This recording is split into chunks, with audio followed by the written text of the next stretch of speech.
गुजरात में हमेशा दो तरफा मुकाबला रहा है, एक तरफ बीजेपी, दूसरी तरफ कांग्रेस। 2 दशक से ज्यादा समय से बीजेपी का वहां पर कब्जा है और एक भी चुनाव भारतीय जनता पार्टी नहीं हारी है। ऐसे में आप कैसे करेंगे बीजेपी का मुकाबला गुजरात को लेकर, जो अभी से आप लोग इतने ज्यादा उत्साहित होने लगे हैं? देखिए मुझे लगता है हमने पंजाब में भी लोगों को कहा कि एक मौका आम आदमी पार्टी को दो। आपने सभी पार्टियों को देख लिया, उनके पास आइडियाज नहीं है। हम गुजरात में जाके वही कह रहे हैं कि आपने 25 साल बीजेपी को मौका दिया, अब बीजेपी करने को कुछ नहीं है, जो कुछ करना होता तो कर चुका होता। अब हमें एक मौका दो, हमारे पास नए आइडियाज है, हमने दिल्ली में इंप्लीमेंट करके दिखाया है हमने, हम पंजाब में इंप्लीमेंट करके दिखा रहे हैं। आप गुजरात में मौका दीजिए। यही बात लेकिन यूपी उत्तराखंड की जनता क्यों खारिज कर देती है संजीव झा जी? अगर व्यवहारिक तौर पर हम बात करें, आ रही हूं संगीत रागी जी, यूपी उत्तराखंड की जनता इसी बात को कि एक बार केजरीवाल मॉडल को मौका दें क्यों खारिज कर देती है? 1% वोट भी आपको नहीं मिला है उत्तर प्रदेश में। क्योंकि हम पहली बार, चित्रा जी, हम पहली बार एक बात बताइए कि 10 साल में आपने किसी पार्टी का ये ग्रोथ देखा है कि 2 स्टेट में उसका सरकार बन जाए? एक स्टेट में हमारे 2 एमएलए जीत के आ गए हैं। हम पहली बार चुनाव लड़ रहे थे। एक बात समझिए, संगठनात्मक तौर पर हम नहीं पहुंच पाए हों, लेकिन गुजरात में हमने, सूरत में चुनाव लड़के हम अपोजिशन में रहे हैं। पूरे गुजरात में हमारी मजबूत संगठन है। हमारे लोग, चूंकि हो सकता है उत्तराखंड में हमारे पास इतने लोग नहीं जो घर घर जाकर कह पाए इन बात को, लेकिन गुजरात में हमारे पास लोग हैं जो घर घर जाकर ये बात कह सकते हैं जो अरविंद केजरीवाल जी कह रहे हैं कि एक मौका आप आम आदमी पार्टी को दीजिए। आपने 25 साल बीजेपी को दे दिया। आपने कांग्रेस को ही पहले मौका दे दिया, हमें मौका दीजिए, हम आपको एक नया और बेहतर गुजरात बना करके देंगे। आज गुजरात में शिक्षा का क्या हाल है आप बेहतर बनाने का दावा कर रहे हैं गुजरात को संगीत रागी जी। अभी से तैयारी और नजरें अब गुजरात पर। देखिए चित्रा जी, मुझे लगता है कि आम आदमी पार्टी जो है वो गुजरात या अन्य प्रांतों में खतरा कांग्रेस पार्टी के लिए है। और मैं सिरसा जी के इस विश्लेषण से बिल्कुल सहमत हूं कि गुजरात में यदि आम आदमी पार्टी जाती है तो उसमें कांग्रेस को बहुत बड़ा घाटा होने वाला है। ये बाद में भारतीय जनता पार्टी के लिए खतरे साबित होंगे या नहीं साबित होंगे, ये इस बात पर निर्भर करता है कि पंजाब का मॉडल उनका कितना सक्सेसफुल होता है। दिल्ली की स्थिति और पंजाब की स्थिति बिल्कुल अलग है। यहाँ आप कोई भी अपनी खामियों का ठिकरा जो है वो केंद्र सरकार पर ठोक देते थे और कॉरपोरेशन पर ठोक देते थे। ये स्थिति आपको पंजाब में नहीं मिलेगी।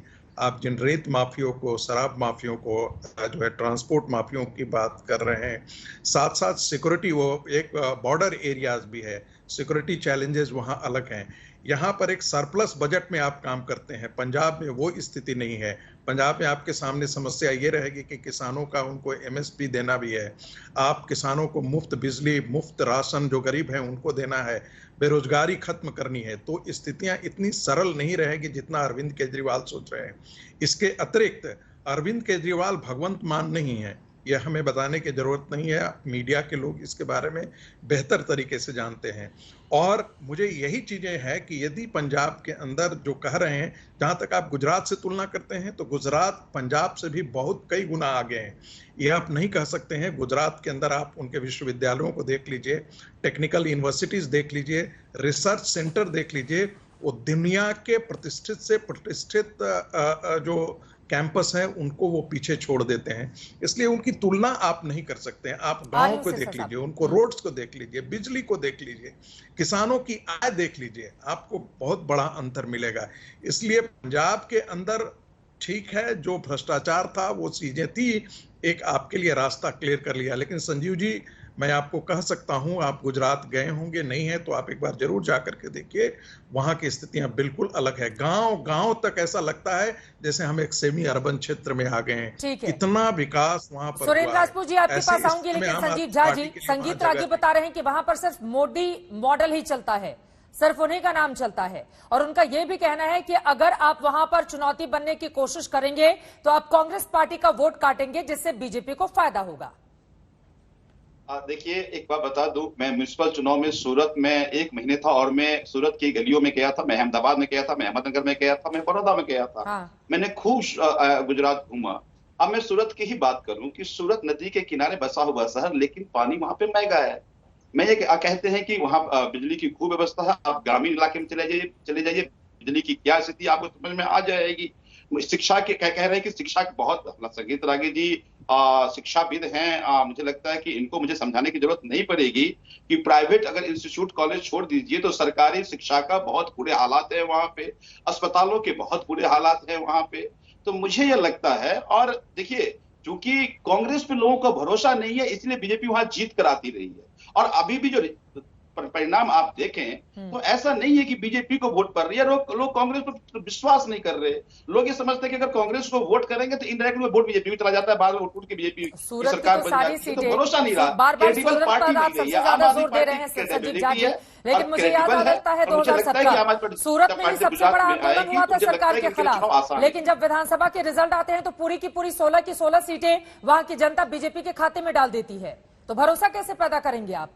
सूरत का जिक्र कर रहे हैं बार बार। तो नहीं, मैं वही कह रहा हूं कि देखिए चूंकि क्रेडिबिलिटी कांग्रेस की नहीं रही, कांग्रेस पे भरोसा नहीं रहा, आम आदमी पार्टी की क्रेडिबिलिटी है, आम आदमी पार्टी के कामों पे भरोसा है, और आम आदमी पार्टी के नेता पे लोगों को भरोसा है। इनका ये कहना है कि आम आदमी पार्टी पर भरोसा है, उसके नेतृत्व पर भरोसा है, कांग्रेस पार्टी को लोग विकल्प नहीं मानते हैं, इसलिए गुजरात में विकल्प के तौर पर आम आदमी पार्टी आगे बढ़ेगी और बीजेपी के लिए बड़ी चुनौती पेश करेगी।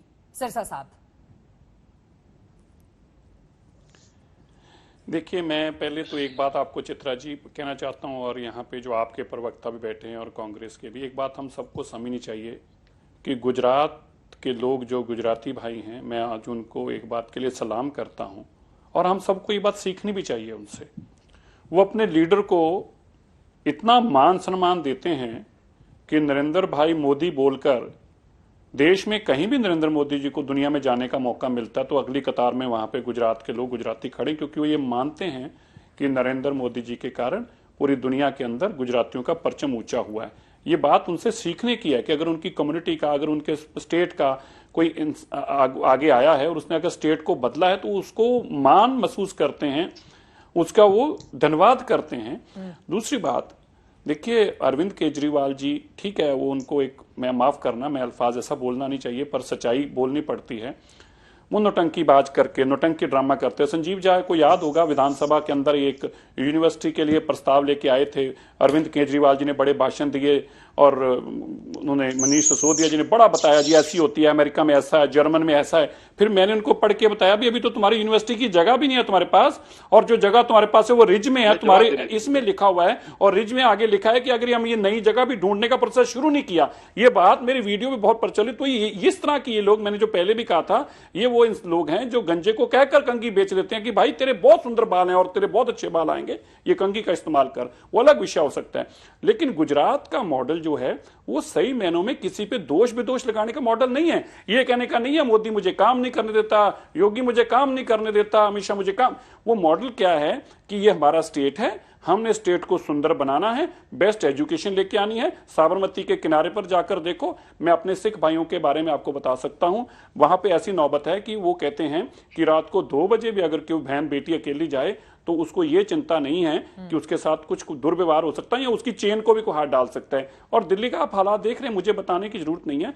मैं जरूर आज ये कहना चाहता हूं, और मैं हम टीवी चैनल पे चित्रा जी मैं जरूर कहूंगा बीजेपी को भी कि जिस दिन चुनाव आए गुजरात के, मैं आपकी डिबेट पर बैठूं और आपको ये बात याद कराऊं। मैं आपको ये दावे से कह सकता हूं, नरेंद्र भाई मोदी जी के नाम के ऊपर गुजरात के लोग, अगर आज इतनी सीटें हैं, मैं दावे से कहता हूं 10-20% ऐड कराकर भेजेंगे, माइनस करा के। उनको पता है सूबा भी डेवलप किया है, स्टेट की डेवलपमेंट तो की है, लेकिन गुजरात का परचम दुनिया में लहराया है, इसके लिए वहां के लोग उनको पूजने का काम करते हैं। एक अच्छी बात है, एक अच्छी सोच है जो हर एक स्टेट के लीडरशिप के लिए होनी चाहिए।